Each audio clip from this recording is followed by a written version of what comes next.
The night Oprah found out not to mess with Prince. Ladies and gentlemen, welcome back to the channel again. Thank y'all so much for coming over. Got this video here.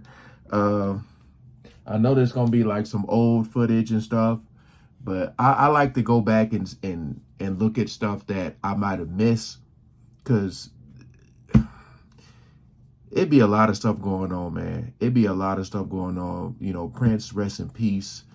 There's still some... His death still don't sit well with me. And we all know Oprah is Oprah. So we ain't gonna waste no more time. Let's jump right into it. What is the status of your baby, your pregnancy, your... Well, our family exists. We're just beginning it. And we got many kids to have. Long way to go. Oprah thought she had found his weakness, a newborn with health problems. The perfect story to break him. I don't know how to pronounce it yet. You don't even know how to pronounce it? Yeah. If ever I'm told, you'll be the first to know. How to pronounce it. Yeah. But Prince had been preparing for this moment his entire career. What she didn't know? His son was dying, and he would never let her turn that tragedy into content. What? This is how one man's silence exposed the most dangerous woman in the media. By 1996, Oprah Winfrey had perfected the art of celebrity destruction disguised as empathy. Her 1993 ambush of Michael Jackson at Neverland Ranch had drawn 90 million viewers. Not because she celebrated his genius, but because she systematically dismantled his dignity on live television. She pressed him about his changing appearance, cornered him about his relationships with children, and turned what should have been an artistic celebration into a public interrogation. Michael had trusted her. He opened his home, shared his vulnerabilities, tried to explain himself to a world that had already decided he was guilty of something. The result? America didn't see a misunderstood genius. They saw a man who couldn't defend himself against perfectly crafted questions designed to make him look suspicious.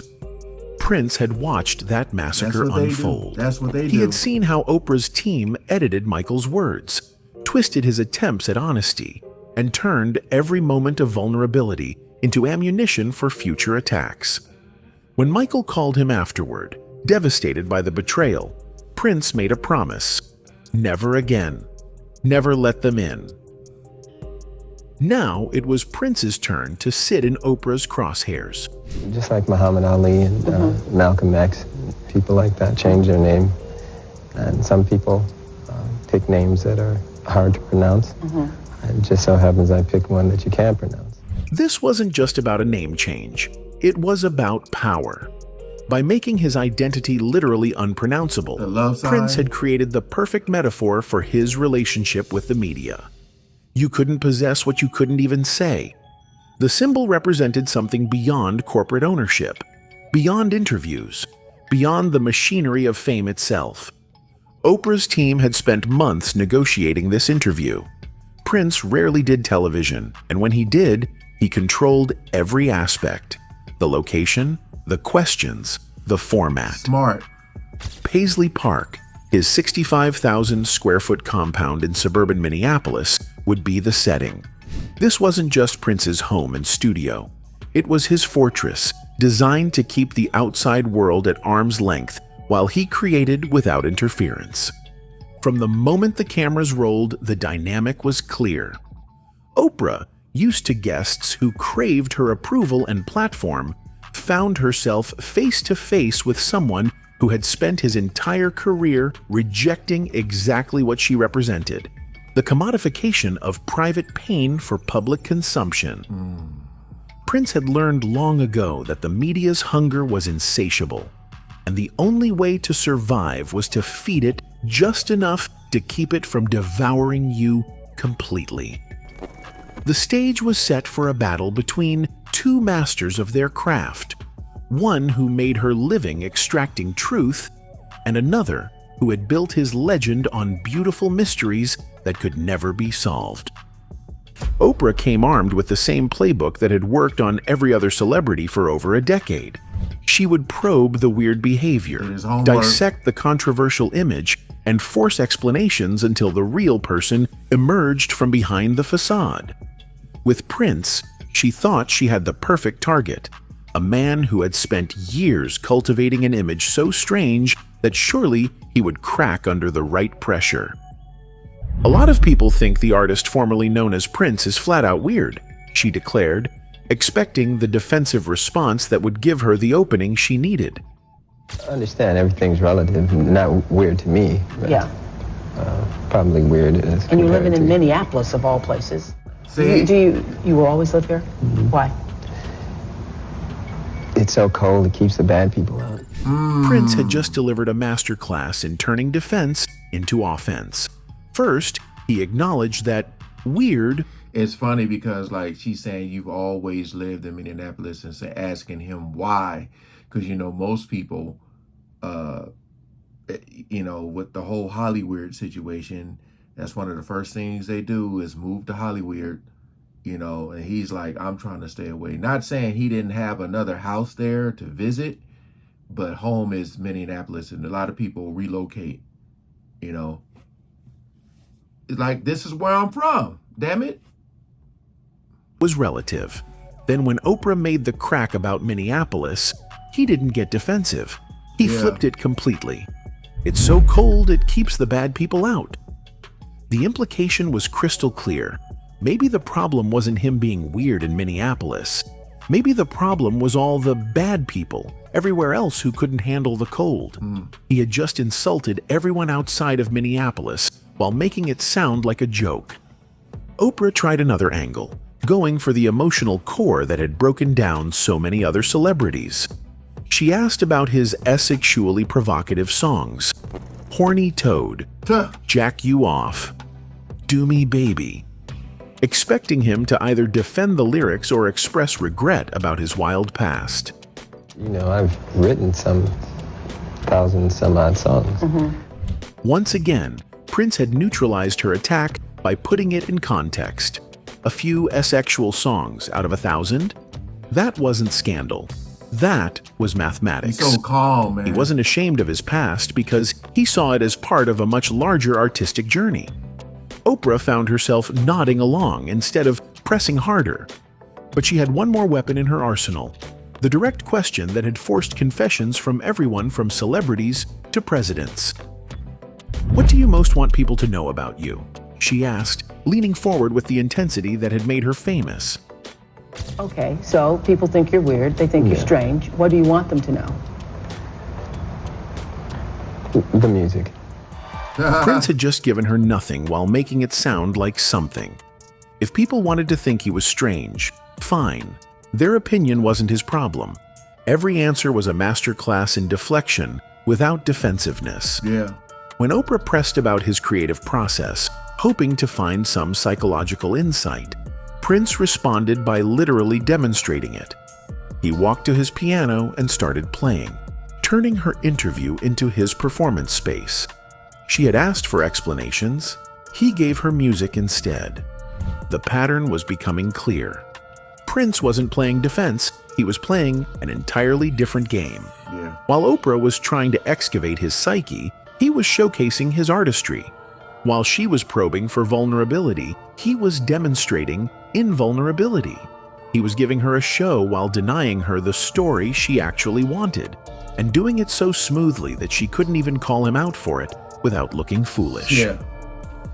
The interview's turning point came when Oprah shifted from exploring Prince's artistic mystique to probing his most painful private reality. Oh, man. Reports had circulated that Prince and Mate's newborn son had been born with serious health complications. For any other celebrity, this would have been exactly the kind of humanizing revelation that defined great television. For Prince, it was a line in the sand. What happened next revealed the fundamental difference between these two media titans.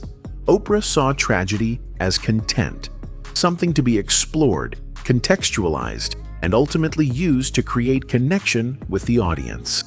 Prince saw it as sacred, something to be protected from the very machinery that Oprah represented.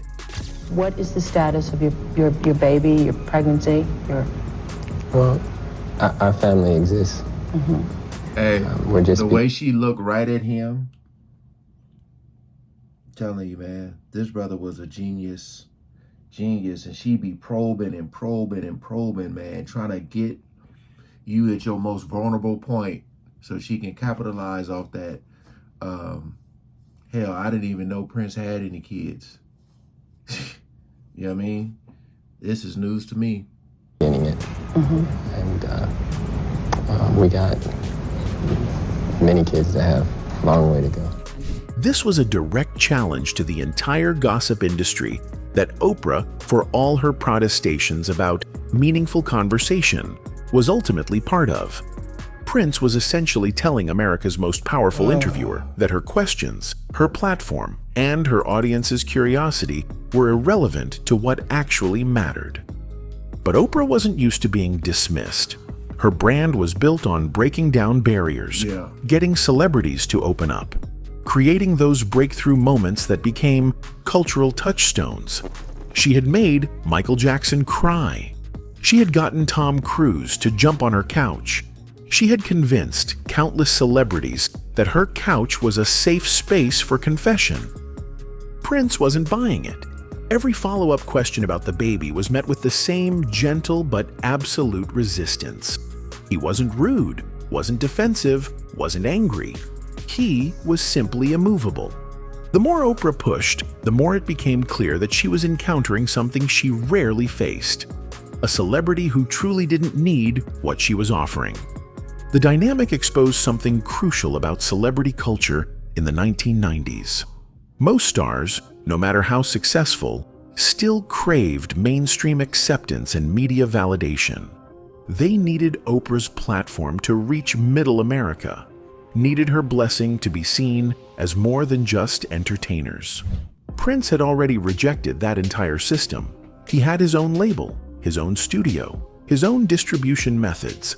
He didn't need Oprah's audience because he had spent decades building direct relationships with his fans. That's key right there. I don't need your audience. You know, somebody do a interview with Oprah, it's gonna be huge for them. It's like, nope, it's the other way around for you. You need me.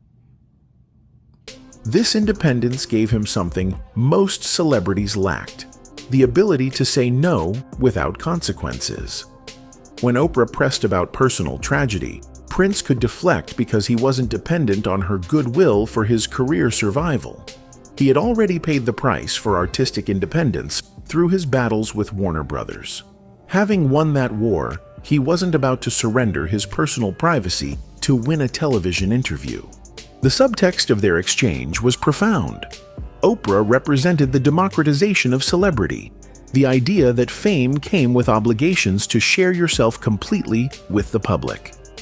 Prince represented the aristocracy of artistry, the belief that talent earned you the right to mystery, that genius shouldn't have to explain itself to maintain its relevance. The 1996 interview marked the last time Prince would appear on Oprah's show, despite her platform becoming even more influential in subsequent years.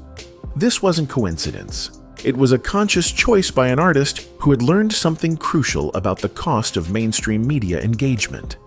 In the years following the interview, the full tragedy of Prince and Mate's situation became clear. Their son, Amir, had been born with Pfeiffer syndrome, a rare genetic condition affecting skull and limb development.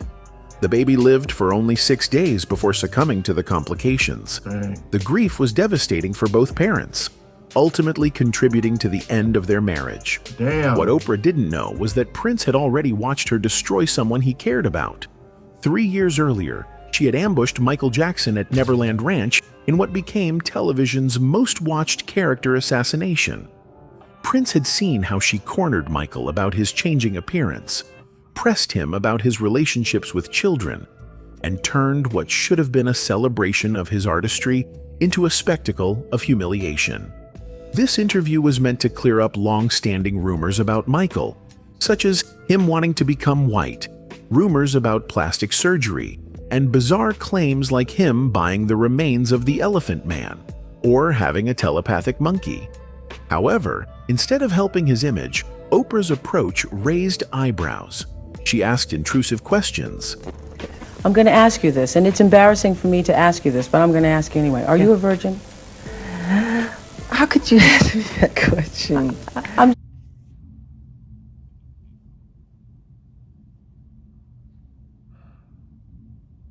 I totally forgot that she asked him that question. My goodness.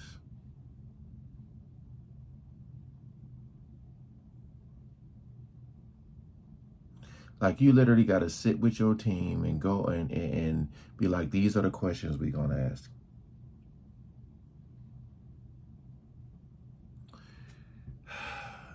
I just want to know. I want to know. I'm a gentleman. Oprah's questions often felt accusatory, and she even pressed him on his love life and friendships with children, hinting that there might be something inappropriate. Her line of questioning made fans and even his family believe she had an agenda to tarnish his reputation. Prince had learned from Michael's mistake. When Oprah's team came calling, they found an artist who had already built his defenses. The Emancipation album wasn't just about escaping Warner Brothers. It was about escaping the entire system that had turned his friend into tabloid fodder. Every song on those 3 discs was a declaration.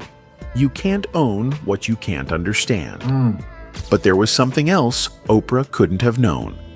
Behind Prince's calm deflections lay the most devastating secret any parent could carry. His son, Amir, had been born with Pfeiffer syndrome just weeks before this interview. The baby was fighting for his life, and Prince knew the odds weren't good. 6 days after birth, that tiny heartbeat he had recorded for his music would fall silent forever.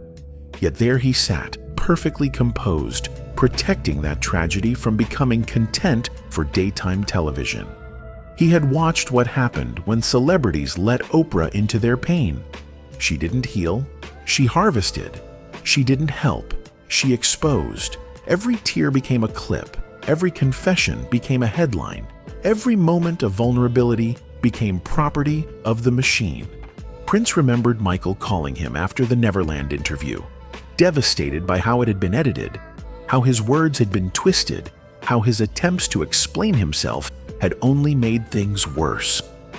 Never again, Michael had whispered. Never let them in. Prince had listened. Now, as Oprah probed for details about his family, he was putting that lesson into practice. The tragedy was unfolding in real time. While cameras rolled at Paisley Park, Prince's son was dying in a hospital room that would never see a documentary crew. The grief that would eventually destroy his marriage to Mate was being carefully contained, protected from the very woman who had built her empire on mining other people's suffering for primetime gold. The story didn't end when the cameras stopped rolling. In fact, Prince's 1996 masterclass in media resistance became a blueprint that would haunt Oprah for decades to come. Look, shout out to him. Rest in peace to him and Michael. That's what I say. Like, a lot of these people that be doing these interviews, man, they do not have your best interest in heart. They want it to go extremely viral, and it could mess up people, man. Like, and they be probing, man. Like, she really, like, if you watch that Michael Jackson interview, she really backed him into a corner. Prince was well prepared. Sheesh, man. It's just crazy to think, like, that these people,